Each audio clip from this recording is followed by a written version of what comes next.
qualquer dúvida aí, vocês podem prender o grito, tá? Me dizer, perguntar. É muito importante. Porque, de repente, a tua dúvida é a dúvida do colega também, certo? Galerinha, aplicações de leis de Newton, como eu disse, né? A gente vai resolver hoje alguns problemas clássicos, né? E já demonstrar a metodologia de solução de qualquer problema de física que envolve leis de Newton, tá? Essa é basicamente a ideia da aula de hoje. Vocês vão ver aí depois que eu vou deixar alguns exercícios onde vocês vão aplicar o que eu fiz hoje, né? E também resolver problemas que envolvem as duas situações que eu vou mostrar, né? Que são situações bem clássicas das caixinhas penduradas por cordas e polias, né? E a situação clássica do plano inclinado, tá? Basicamente isso que a gente vai fazer. Galera, para começar essa aula, a gente vai precisar revisar um pouquinho os nossos conceitos. Então, olha só. Eu vou demonstrar aqui, falar para você sobre as leis, novamente, né? Fazer aquela revisão clássica das leis de Newton. E aí, com as leis revisadas, a gente vai já cair para os exercícios, tá? Então, a primeira lei, que é a que nós chamamos de lei da inércia, certo? E por que inércia? A inércia fala sobre a condição de movimento, né? Sobre o estado de movimento, melhor falar. O estado de movimento de um objeto. Estado de movimento, certo? De um objeto. E esse estado de movimento, pessoal, na inércia, diz o seguinte, que a tendência de um corpo é manter o seu estado de movimento, certo? Então, se um corpo está em repouso, a tendência dele é manter em repouso. Se um corpo está em MRU, em movimento retilíneo uniforme, a tendência é ele manter seu movimento retilíneo uniforme, né? E para que a gente mantenha esse estado de movimento, a gente tem que ter, que é aí que vai entrar a primeira lei de Newton, que a força resultante sobre um objeto seja igual a zero. Essa é a ideia, certo? Se a soma de todas as forças que tem sobre um objeto for igual a zero, então o corpo ele vai se manter ou em equilíbrio estático, certo? Que é o repouso. Ou esse corpo ele vai estar em equilíbrio dinâmico. O que é o equilíbrio dinâmico, né? É o objeto em movimento, mas em MRU. Para quem não lembra, MRU significa velocidade constante, um objeto em velocidade constante e aceleração igual a zero, né? Isso aí são as condições de MRU. Beleza? Primeira lei. Vamos para a segunda lei. A segunda lei, galera, o que diz a segunda lei de Newton? Tá? A segunda lei é o que nós chamamos de lei da força, certo? A lei da força, que basicamente vai falar para nós de que um objeto, para entrar em movimento, certo? Ele precisa estar sob a ação de uma força resultante diferente de zero. Isso significa, então, que se eu somar todas as forças sobre um objeto, certo? Isso aqui tem que ser, e for diferente de zero, esse objeto ele vai ser acelerado com uma relação direta proporcional à sua massa, certo? Ou seja, galera, se nós temos aquela situação clássica de uma caixa sobre uma mesa, né, que nós temos um solo, e nós aplicamos uma força sobre essa caixa que tem uma massa m, proporcionalmente a essa massa, ele vai ser acelerado. Bom, aí depois que esse objeto é acelerado, né, e isso aqui, essa parte inicial que é a dinâmica do movimento, né, que é a origem do movimento, depois de um tempo, né, o nosso problema ele vai se tornar um problema de cinemática, onde a gente vai analisar as velocidades, as acelerações, se ela vai continuar, etc, né? Mas, enfim, o que nós estamos estudando agora é a origem desse movimento. E para a origem desse movimento, temos que ter força resultante diferente de zero, certo? E soma de todas as forças tem que ser diferente de zero. Se eu somar elas der diferente de zero, esse objeto ele vai ser acelerado com uma relação proporcional à sua massa, como a gente está vendo aqui. Beleza? E é isso que fala a segunda lei, tá? Então, se a gente sabe que tem um movimento no sistema, a gente tem que aplicar a segunda lei de Newton. O que nós temos mais, gente? Nós temos a terceira lei, né? Terceira lei, que é uma lei que fala sobre ação e reação. Certo? Lei da ação e reação. E a lei da ação e reação é aquele problema clássico onde nós temos duas caixas, próximas, certo? Encostadas uma na outra, onde basicamente eu empurro uma das caixas com uma força F e esse sistema ele vai se deslocar. E para que esse sistema se desloque, né, nós temos que ter uma transferência de força. E essa transferência de força vem da caixa 1 aqui, vou chamar essa aqui de caixa 1, essa aqui caixa 2. Nós teremos uma força de 1, 2, que é a caixa 1 empurrando a caixa 2. Mas como resposta, nós temos uma força de reação da caixa 2 empurrando a caixa 1 também. Certo? Então, esse é um problema que acontece em todas as situações onde nós temos interação entre dois objetos ou interação entre dois corpos. Se um corpo aplica força sobre o outro corpo aplica uma força de igual intensidade sobre o mesmo, sobre o que enviou a força. Né? Então, a gente tem aquela situação onde o par ação e reação são forças de mesma intensidade, certo? Então, elas têm mesmo módulo igual, módulos iguais, certo? Nós temos forças que atuam na mesma direção, certo? Por que mesma direção? Porque são forças horizontais as duas, mesma direção. Porém, nós temos a situação onde as forças têm sentidos opostos. E são forças que atuam em corpos distintos, né? A força 1, 2, ela atua sobre a caixa 2, e a força 2, 1, que é a reação, ela atua sobre a caixa 1, certo? Então, a gente nunca vai ver o par ação e reação atuando sobre o mesmo objeto. Beleza, galera? Então, essas aqui são as 3 leis de Newton. Se a gente respeitar essas leis aqui, certo? E respeitar também os conceitos envolvidos das forças especiais que nós estudamos na semana passada, a gente consegue resolver qualquer problema de dinâmica, tá? Mas o que são as forças especiais que nós estudamos na semana passada? Força da gravidade, força peso, força normal, força de atrito, força centrípeta, força elástica. Todas essas forças são forças especiais. E a gente precisa considerar elas quando elas aparecem nos problemas. Por isso que eu falo do resuminho, né? Quando a gente vai fazer os exercícios de aula, montar um resumo, escrever todas as forças especiais que existem com as suas características, né? Para que quando vocês forem resolver um exercício, vocês olhem para ele e vejam quais são todas as forças envolvidas. Certo? A gente não pode esquecer de nenhuma força do problema, senão o meu problema ele fica capenga e não vai dar certo. Tá?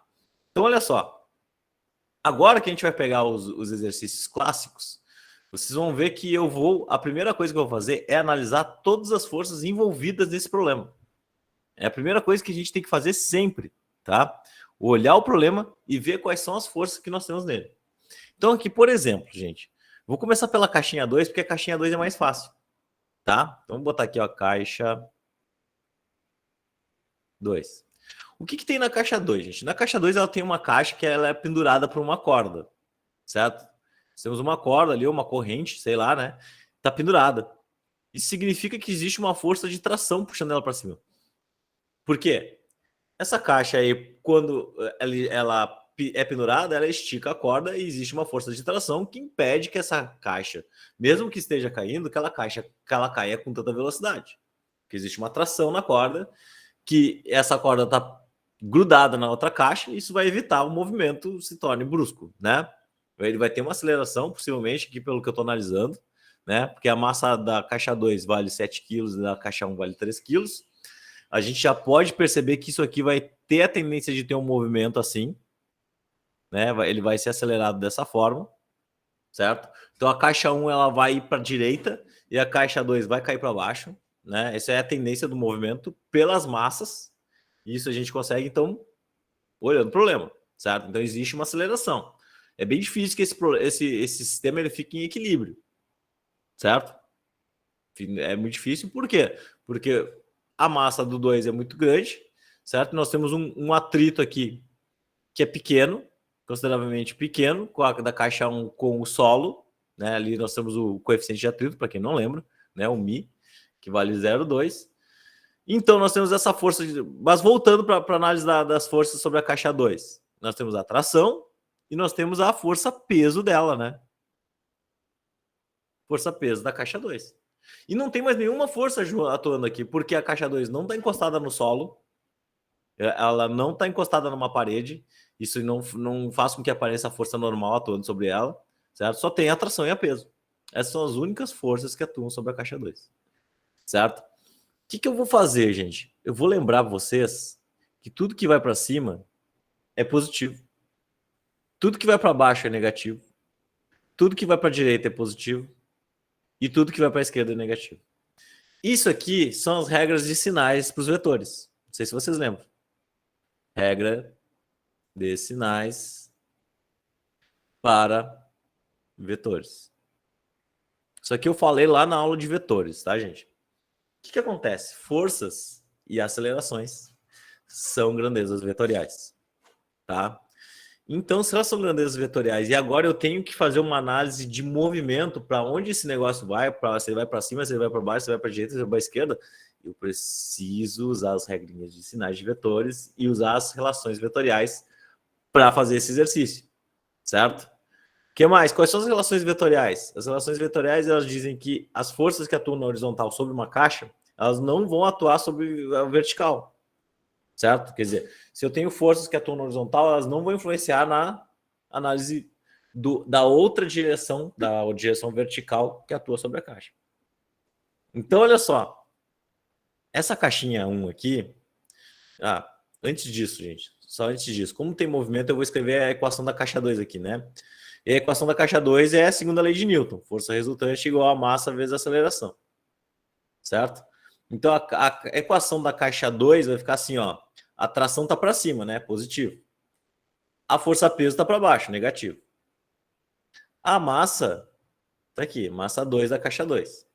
A aceleração é uma grandeza vetorial. E ela tem que respeitar a regra de sinais. Então, ela é menos aceleração. Certo? Ela é negativa. Mas ela está multiplicando a massa 2. Por isso que eu botei entre parênteses ali para ficar bem claro que não é uma subtração. É uma multiplicação de uma grandeza que é negativa. Tá? Beleza. Então, sobre a caixa 2 é isso. Vamos analisar a caixa 1. E como eu disse para vocês, na caixa 1 nós temos forças horizontais e verticais. Por quê? Nós temos a força peso da caixa 1 aqui. E nós temos a força normal, porque ela está sobre uma superfície.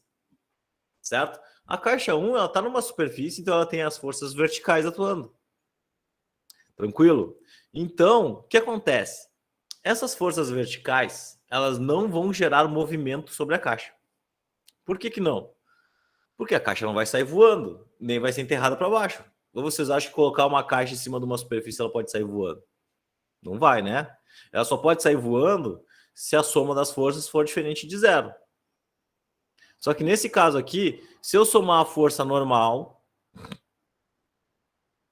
e a força peso, isso aqui vai ser igual a zero, porque não há movimento vertical nessa caixa. A caixa não tem como sair, a gente vive no mundo real. Os problemas aqui eles tendem a ser parecidos com o mundo real. Então, nessa situação aqui, a caixa 1 não vai sair voando para cima nem para baixo. Então, a soma das forças tem que ser igual a zero. Primeira lei de Newton. Ela vai ter repouso na vertical, mas isso não significa que ela vai ter repouso na horizontal. Na horizontal, ela vai ter movimento que tem uma corda puxando ela. Tá? Então, aqui, ó, nós vamos fazer a análise na vertical, então, e isso aqui vai gerar, então, percebam que a normal vai ser igual a força-peso, como consequência disso. Força normal é igual a força-peso. Porém, sobre a caixa 1 também aqui, ó, na horizontal, nós teremos a força de tração que está puxando ela, vou chamar de tração linha, tá? Que está puxando a caixa para a direita, só que ao mesmo tempo nós temos a FAT aqui. A FAT é sempre oposta ao movimento, então se tem alguma coisa puxando ela para um lado, a FAT ela vai atuar no sentido contrário. Então, olha só, o que acontece, gente? Tração linha puxando para a direita, a FAT para o outro lado, sentido negativo, só que isso aqui gera movimento, então isso aqui vai ser massa vezes a aceleração. Só que essa aceleração é positiva por quê? Porque essa caixa está se movendo para a direita, e direita é regra de sinais de vetores positivo, certo? Beleza? Então percebam, as análises são diferentes caixa a caixa, certo? Tu tem que parar e concentrar e olhar para aquela caixa e ver o que está acontecendo. Aí tu vai lá para outra caixa, depois tu olha o que está acontecendo na outra caixa. É assim que funciona, gente. Tá? Não dá para misturar as coisas antes de começar a resolver o problema, né? A gente vai misturar só depois quando a gente for resolver a matemática. Antes de resolver a matemática, nós temos a física. E a física vocês têm que olhar caixinha por caixinha, tá? Beleza? Então, o que acontece, gente? Eu vou escrever agora, então, como é que ficam as equações. Nós temos, então, duas equações. São equações que nós chamamos de equações acopladas. Por que são equações acopladas? Porque elas têm grandezas físicas iguais dentro das equações. Olha só. Nós temos que lá na caixa 1, vou escrever com outra cor aqui de caneta, gente, para diferenciar. Então, vamos botar um preto aqui, ó.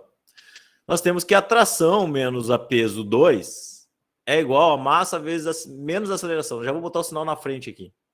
M2 vezes a aceleração. Eu posso botar o sinal na frente porque está multiplicando, só por isso. Isso aqui não é uma subtração, é uma multiplicação. Então, o sinal incorpora tanto na massa como na aceleração. E nós temos aqui, sobre a caixa 1, nós temos essa equação. Tração menos FAT, massa 1 vezes aceleração. E isso aqui é o que eu chamo de equações acopladas. Porque nós temos duas grandezas que são iguais, que valem para os dois objetos. A aceleração que vale para os dois objetos, porque os dois objetos eles vão cair com a mesma aceleração, porque eles estão ligados pelo cabo, pela corda ou pela corrente, certo? Eles estão ligados, então eles têm que cair juntos, eles têm que cair com a mesma aceleração. E a tração na corda, a tração T e a tração T' são iguais. Por que elas são iguais? Porque é a mesma corda. É a mesma corda que está puxando os dois. Então, a tração na corda, a força de tração, ela tem que ser igual para as duas caixas, certo? Então, nós temos duas grandezas iguais nas duas equações. A tração e a aceleração. E as outras grandezas físicas a gente pode obter. Como é que a gente vai obter as outras grandezas físicas? Muito simples. Olha só. A força peso. A peso 1 é massa vezes gravidade, certo? Então, a força peso 1 vai ser igual a 3 quilos vezes 10. Então, a força peso 1 vai ser igual a 30 newtons. O que a gente viu aqui pela consideração inicial das forças verticais? É que a força peso 1 é igual à força normal, que vale 30 newtons. E por que isso é importante?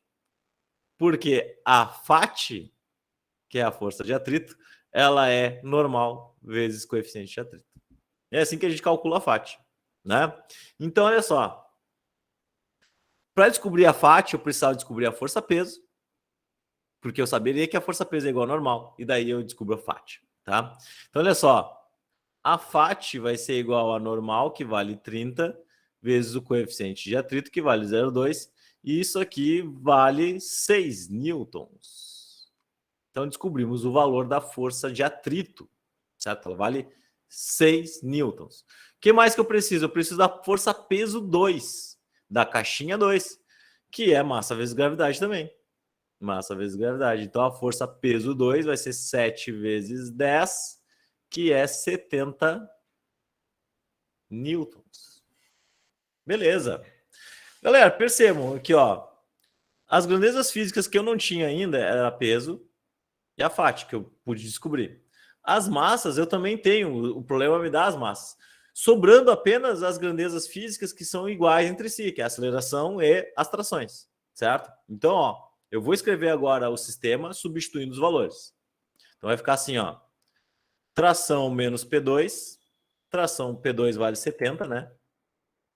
É igual a menos 7 vezes A. Certo? Massa 2 vezes aceleração. Menos massa 2. Tração linha menos a FAT. Opa. Menos a FAT, que vale 6 newtons.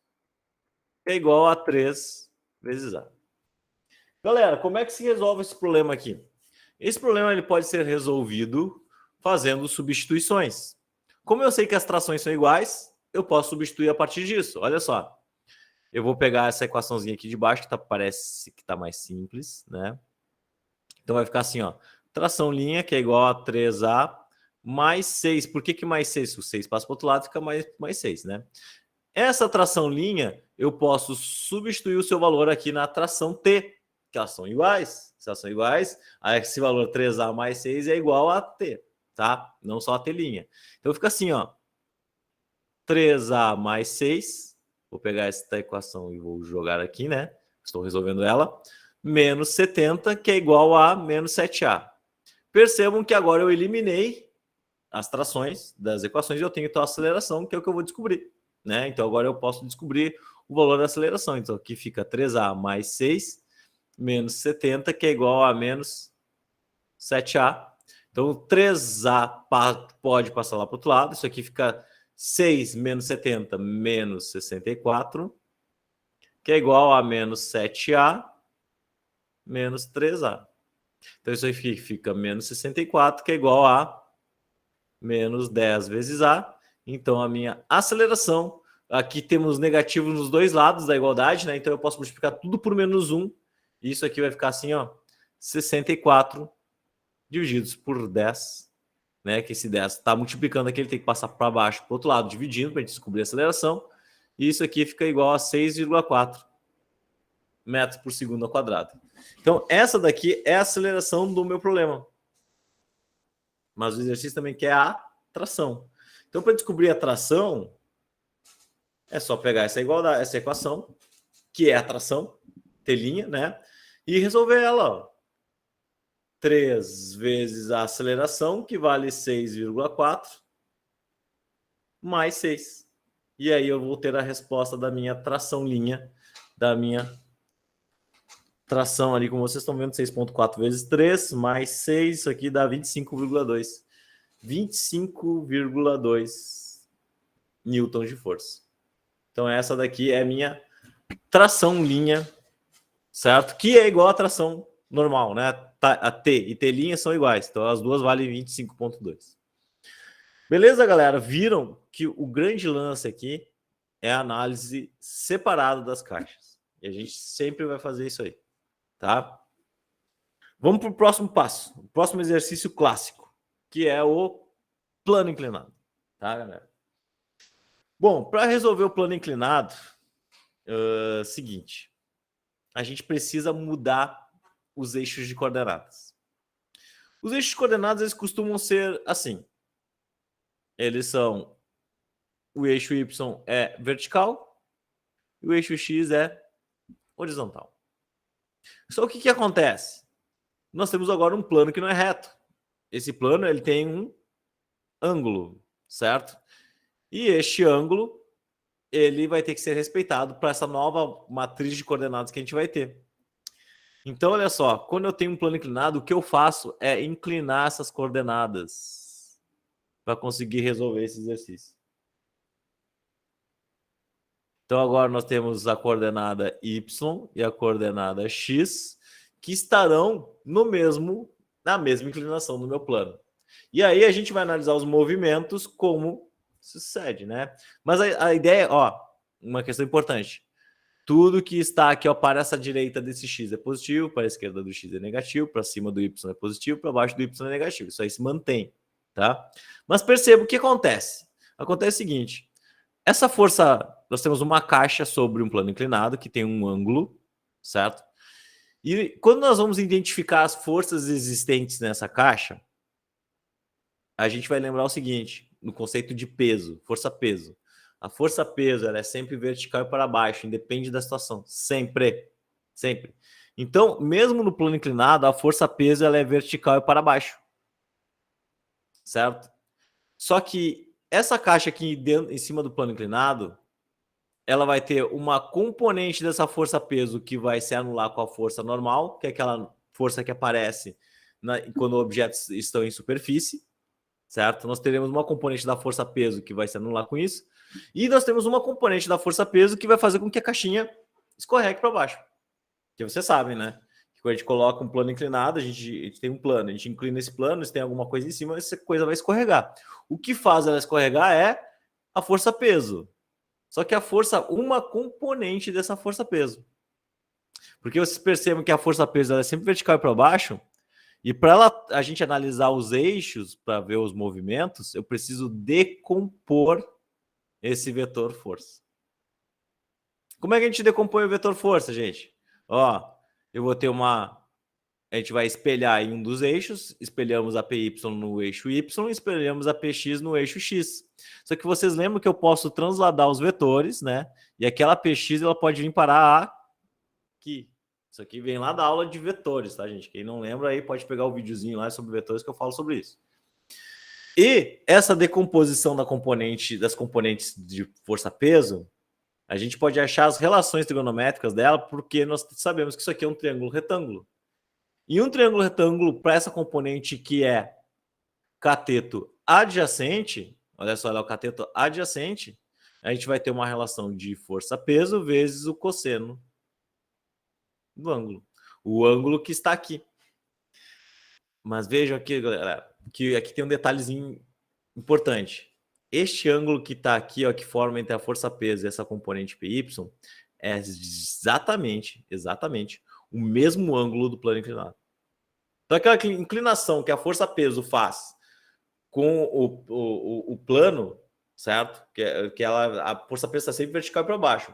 Né? Mas percebo que quando eu inclino o plano, nós temos uma nova coordenada Y, certo? Este ângulo aqui é exatamente igual a este ângulo. Então, esse cosseno de θ vai ser o cosseno do plano. Certo? O cosseno do ângulo do plano. Sempre assim. E, pessoal, se PY é cosseno, e vocês estão vendo ali que o PX ele é um cateto oposto, então nós temos uma relação de seno. Certo? Então, isso aqui é meio que uma receita de bolo. Sempre que eu tiver uma caixa, um objeto sobre um plano inclinado, nós precisamos decompor a força-peso, certo? E analisar esses movimentos dessas novas coordenadas. E a decomposição dessa força-peso vai gerar uma força PY, que é P cosseno do ângulo do plano inclinado, e PX é P seno do ângulo do plano inclinado. Só que quem é que vai gerar o movimento? Quem vai gerar o movimento é PX. PX que vai fazer a caixinha arrastar para baixo. PY vai fazer o quê? PY é a componente que vai anular a força normal, que vai impedir que essa caixa saia voando para cima ou enterre para dentro do plano inclinado, certo? Beleza? Ah, mas por que é importante muitas vezes a gente achar o valor dessa força normal? Porque geralmente em alguns problemas nós teremos a força de atrito. E a força de atrito, a FAT, ela depende da componente da força normal. Então, qual é a maneira de resolver planos inclinados? É a gente saber que temos essa decomposição da força-peso e respeitar essa nova matriz aí de segmentos dos eixos, certo? Fazendo isso, nós conseguimos resolver qualquer problema envolvendo o plano inclinado, tá? Vamos ver aqui, ó, olha só. Por exemplo, esse exercício. Nós temos uma massa de 6 quilos, um coeficiente de atrito de 0,1 e o exercício pede a aceleração. Percebo que a caixa está sobre um plano inclinado, onde é dada a altura desse plano, 5 metros, e o comprimento desse plano, que é igual a 6 metros. Não é dada ângulo, nem são mostradas as forças envolvidas. Mas como a gente já estudou, a gente sabe como obter todas as forças que tem nesse problema aqui. Por exemplo, nós temos a força-peso, que eu vou tentar desenhar retinho, que ela é vertical e para baixo. Só que nós temos uma nova matriz de orientação dos eixos, né? Que matriz é essa? É que agora o eixo Y é assim e o eixo X é assado. Essa caixinha aqui, ela vai cair, certo? Ela vai escorregar. Porque nós temos uma força de atrito que é contra o movimento aqui, mas nós temos a força peso, que é uma componente dessa força P, que é sempre vertical para baixo, mas que é decomposta, é obtida a partir da decomposição dessa força peso, que vai orientar a caixinha a escorregar. E nós temos uma força PY, que está aqui, que é uma componente também dessa força P. Vou tentar desenhar melhor isso aqui, né? Porque essa componente ela tem que ser do mesmo tamanho da força peso, porque ela é um espelho, certo? Então tá aqui a força PY, certo? Que está aqui e ela está servindo para orientar como vai ser a intensidade da força normal. Certo? Então, ó, a partir desse problema aqui, eu já observei que nós temos aqui, ó, 3 forças, sendo que uma dessas forças é decomposta em outras duas, que a gente vai precisar para analisar o problema, né? O que acontece? A força PY, ela se anula com a força normal, então elas são iguais, têm a mesma intensidade. Certo? E o que acontece? É a força Px que vai ser a força responsável pelo movimento. Certo? Então, nós temos aqui, ó, respeitando aquela ordem dos sinais, nós temos, então, menos Px mais a Fat.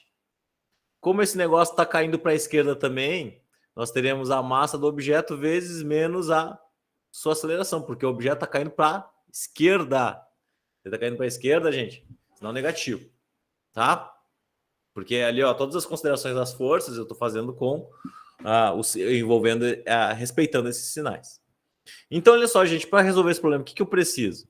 Ele quer saber a aceleração. Eu preciso saber o valor da Fat, eu preciso saber o valor de Px e a massa já é dada. Tá? Receitinha de bolo.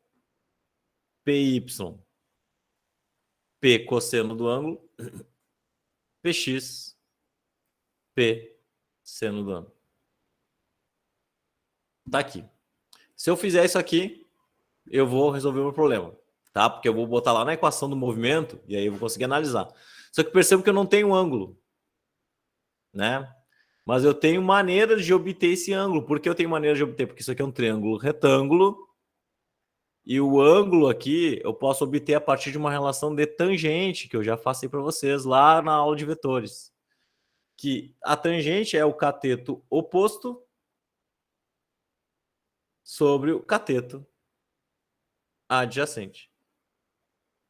Certo? Então, é assim que eu obtenho a tangente do ângulo. A pessoa poderia fazer o seno ou o cosseno?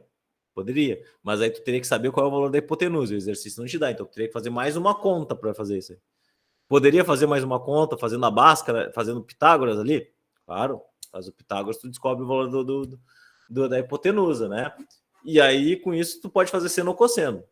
Mas aqui não há necessidade, né? Eu já tenho o valor dos catetos, então eu aplico a tangente e eu resolvo também obter aquele ângulo, tá? Então, como é que fica assim, gente? Ó, a tangente do ângulo vai ser igual ao cateto oposto, que vale 5, sobre o cateto adjacente, que vale 6. Então, isso aqui fica a tangente do ângulo. 5 divididos por 6. Isso aqui dá 0,833. Vou botar aqui, ó, 0,834 para arredondar. E lembra que isso aqui não é um ângulo. Para descobrir o ângulo, eu tenho que fazer a operação inversa da tangente. Passar a tangente para o outro lado e fazer a operação inversa de 0,834. Que aí eu vou descobrir o valor do ângulo θ. Certo? Para isso, vocês vão pegar a calculadora, vão apertar a segunda função, tangente. Vai ficar tangente na menos 1. E vamos botar esse valor aí, que vai dar 39,8 graus. Isso aqui é aproximadamente 40 graus, tá, gente? Vou aproximar para 40 graus aqui. Então, olha só. O nosso ângulo, ele vale 40 graus. Então, dessa forma, se eu sei que a força-peso é massa vezes gravidade, a gravidade vale 10, e que a massa vale 6, eu já sei que a força-peso vale 60 newtons. Certo? E o que eu preciso para descobrir a aceleração desse problema? Eu preciso resolver essa equação. Porque nessa equação nós estamos aplicando a segunda lei de Newton. Ó. Soma das forças que é igual a massa vezes a aceleração. Isso aqui é a segunda lei. Ó. Tá ali. Só que as forças que eu estou somando é a força menos Px, que está empurrando para a esquerda, para baixo, né? E a força Fat, que está para a direita lá, por isso que ela está positiva. Como o objeto está caindo para a esquerda aqui, aceleração é negativa. Tá? Repetindo para vocês. Mas percebam que para resolver aquele problema, aquela equação, eu preciso do Px e da Fat. Então eu preciso aqui, ó, das componentes e depois ainda aplicar a equaçãozinha da Fat. Então vamos lá. Vamos fazer isso no próximo slide, ó. Py é a força-peso vezes cosseno do ângulo. Então assim, Py vai ser igual à força-peso, que vale 60, vezes o cosseno de 40 graus. Então, Py vai ser 60 vezes cosseno de 40 graus. Isso aqui dá 45,9. 46, né, gente? Vamos arredondar aqui. Facilitar nossas vidas. 46 newtons é o valor de Py. Certo? E Px? Px é P seno. Então, Px vai ser a força-peso 60 vezes seno de 40 Então, quanto é que vale Px? 60 vezes seno de 40. 38,56. Isso aqui eu não vou arredondar porque está meio longe. 38,56 newtons de força. Certo? Beleza. Px ele está lá na equação para descobrir a aceleração, né? Py não está, mas eu preciso do Py porque eu sei que o valor dele é igual a normal. E se eu tenho a normal, eu posso descobrir a FAT, a força de atrito, que é normal vezes coeficiente de atrito. Então, a FAT vai ser esses 46 vezes o coeficiente de atrito, que vale 0,1. Então, a FAT vai ser 46 vezes 0,1, que é 4,6. Né? 4,6. Só confirmando aqui. 4,6 newtons de força é a força de atrito. Bom, beleza. O que eu vou fazer agora? Já descobri a Px, já descobri FAT, já descobri, eu sei a massa, então eu vou executar a segunda lei de Newton para descobrir a aceleração, né? Px menos FAT, que é igual a massa vezes a aceleração, né? Que é o produto da massa vezes a aceleração, já põe o sinal lá para frente. Então fica assim, ó, menos 38,56 mais a FAT, aqui é mais, eu já estava errando o sinal, né? Mais FAT, que é 4,6, que é igual a menos, quanto que vale a massa? 6 quilos vezes a aceleração. Então, 38,56, 4,6, subtrai eles, 33,96,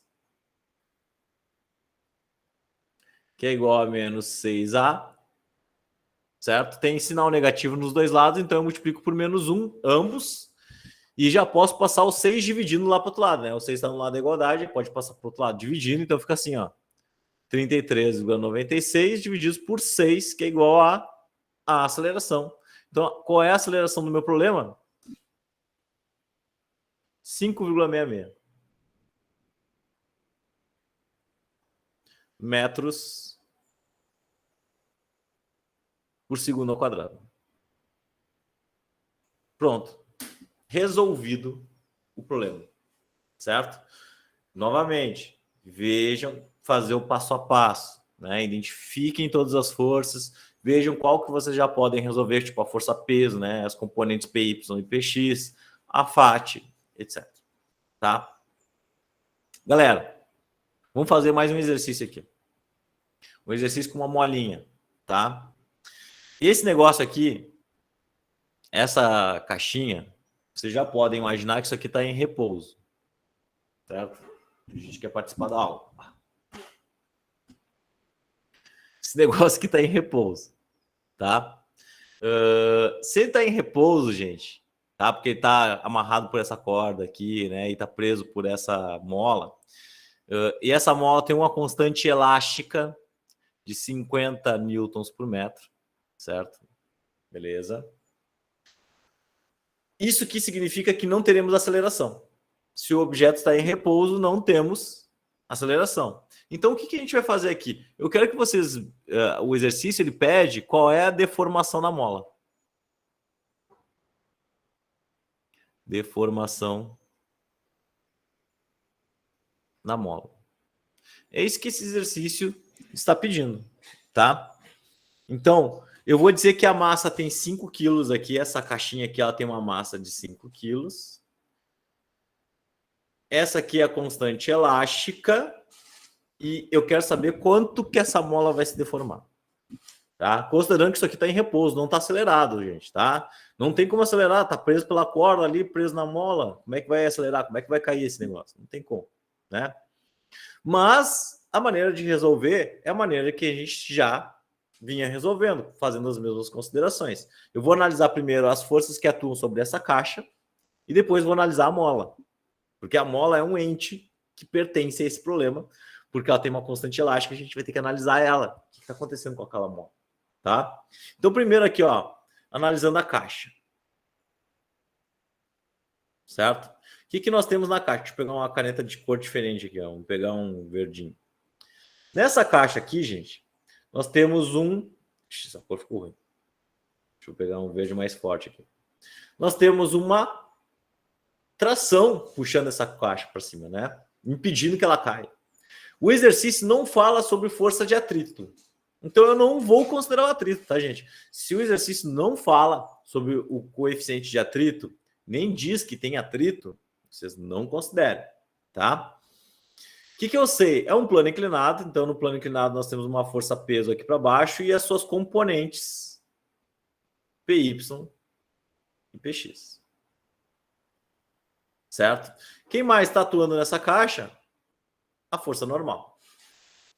O que eu sei? Eu sei que a normal, ela anula com a força PY. Por que eu sei que a normal anula com a força PY? Porque essa caixa não vai sair voando para cima, né? Nem vai ser enterrada para baixo. Então, essas duas forças têm que ter o mesmo valor, tá? Como é que eu poderia obter esses valores? Usando a receitinha de bolo, que é a força PY é P cosseno do ângulo. Certo? Mas isso aqui não há necessidade de eu calcular isso aqui. Por quê? Porque não está envolvido nesse problema a força de atrito. Certo? Então eu não preciso descobrir a normal. Mas se eu quisesse o valor da normal, se o exercício pedisse o valor da normal, eu usava essa equação. Beleza. Mas o exercício me diz que está parado e ele quer saber o que está atuando aqui. Certo? Na molinha. E na mola, galera, eu vou pegar aqui, deixa eu ver que cor eu vou usar. Na mola, já tem roxo ali, eu vou pegar um preto mesmo, gente. Na mola, nós temos uma tração que puxa lá para cima devido à força do peso da caixa, né? E a mola faz uma força elástica para baixo, para se manter em equilíbrio, né? Então ela está sendo puxada para cima pela tração e tem um negócio que está puxando ela para baixo, que é a força elástica. Certo? Para que isso aqui se mantenha em equilíbrio. Então ali na mola, certo? Eu vou escrever aqui, ó, na mola. Nós temos um objeto em repouso, certo? Se tem em repouso, a soma das forças é igual a zero, tá? E nós temos, então, uma tração que está puxando ela para cima, menos a força elástica. É isso aqui que está acontecendo na mola, certo? E na caixa, isso aqui é o que acontece na vertical, mas na horizontal, o que nós temos? Nós temos duas forças atuando também, que é a tração menos Px, e isso aqui é igual a zero também. Por que é igual a zero? Repouso. A caixa está em repouso, não há movimento. Certo? Beleza? Então, olha só. Analisei o que está acontecendo na caixa e analisei o que está acontecendo na mola. Tá? Lembrando que ele quer a deformação na mola. O exercício quer saber qual é a deformação na mola. Tá? Para descobrir a deformação na mola, eu preciso achar o valor da tração na corda. Tem como fazer isso? Tem. Como é que a gente faz? A tração, ela vai ter o mesmo valor da componente Px, porque olha só, o Px eu passo para o outro lado, ele é menos Px, passo para o outro lado, fica positivo, e eu já concluo aqui que tração é igual a Px. E Px eu posso obter fazendo P seno do ângulo, certo? Ah, eu não botei o ângulo aqui, o ângulo é 60 graus, tá, gente? O plano inclinado tem um ângulo de 60 graus. Isso aqui é uma informação que já é dada. Então, dessa forma, eu posso calcular o valor da componente Px, pessoal. Olha só. Px, e logo vou descobrir o valor da tração, né? Porque se Px é igual a tração, se eu descobrir Px, descubro a tração. Então, ó, Px é peso vezes seno do ângulo, tá? Vou descobrir o peso dessa caixa é os 5 quilos vezes a aceleração da gravidade, que vale 10. Isso aqui é padrão, né? Então, isso aqui é 5 vezes 10, que é 50 newtons. Então, Px vai ser 50 vezes o seno de 60. Então, quanto é que vale Px? 50 vezes seno de 60. Isso aqui dá 43,3 newtons. Então, olha só. O valor da força da componente Px da força-peso vale 43,3 newtons, porque eu usei a receitinha de bolo do Px. Sei que a força-peso é massa vezes gravidade, certo? Tá tudo aqui, ó, colocadinho. O que eu sei? eu sei também que a tração é igual a Px. Então, gente, se Px vale 43,3 newtons, quanto que vale a tração na corda para esse negócio ficar em equilíbrio? 43,3. A tração tem um valor igual à força-peso, essa componente da força-peso, para que a caixinha fique paradinha ali. Tá? O que mais, gente? Pessoal, se a corda é a mesma, essa tração telinha que está ali atuando sobre a mola, quanto que ela tem que valer? Se a corda é a mesma. Se a corda é a mesma, vale 43,3 newtons também. Certo? Se a corda é a mesma tração, sempre assim. O que eu sei? Ele quer a deformação na mola, né? Então eu tenho que descobrir o valor da força elástica. E aí eu lembro que na mola nós temos tração linha menos a força elástica. Isso aqui é igual a zero, porque a mola está em repouso, a mola não está em movimento. Então isso aqui vai ficar 43,3. Vou passar esse F de cá lá para o outro lado. Vai ficar assim, ó. Descobrimos o valor da força elástica. Mas o que o exercício quer? O exercício quer a deformação. E se vocês lembrarem, força elástica era dada pela lei de Hooke, que é K vezes X. Certo? Isso aqui era a lei de Hooke, que eu mostrei para vocês na aula passada. Acho que é assim que se escreve. Ou com CK, não lembro, tá? Sempre me perco nessa lei de Hooke como se escrever. Então, gente, se é K vezes X e X é deformação, a gente pode escrever isso aqui, 43,3, que é igual à força elástica, que é K vezes X. Só que o K é dado no exercício e ele vale 50 newtons vezes metro. Então, como é que fica isso aqui? X fica quanto? Vai ficar, vou botar aqui para o outro lado, tá, gente? Vou botar aqui em cima. Não se percam nas minhas flechinhas. 43,3 divididos por 50. Então, isso aqui vai dar 0,86 metros. Então, a mola foi deformada em 86 centímetros, ou 0,86 metros. Percebam que nesse exercício a maneira de resolver foi diferente, porque está tudo em repouso. Se está tudo em repouso, eu estou aplicando só a primeira lei de Newton, né? Que fala sobre a soma das forças ser igual a zero. Quando há movimento, aí eu tenho que aplicar a segunda lei. Certo? E se há duas caixinhas em contato, aí nós teríamos que aplicar a terceira lei. Certo?